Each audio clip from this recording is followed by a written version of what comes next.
Here's another quick one. I don't know if we showed you any of this last time, so you're getting it again if we did. Sorry. That top rail's in. That standoff in the back is there for it. We have the part that ties the top rail into the bottom rail tacked in. Nothing's done on this side because we're waiting for some more chromoly to show up. I think it's showing up today. We've been bouncing between suppliers because everybody seems to be on some kind of 9-month long back order, which I really don't know whether I buy.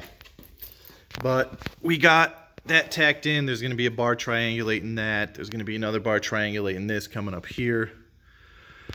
That's where we're at. That jig piece is coming out. So there's your 60 seconds at CS speed.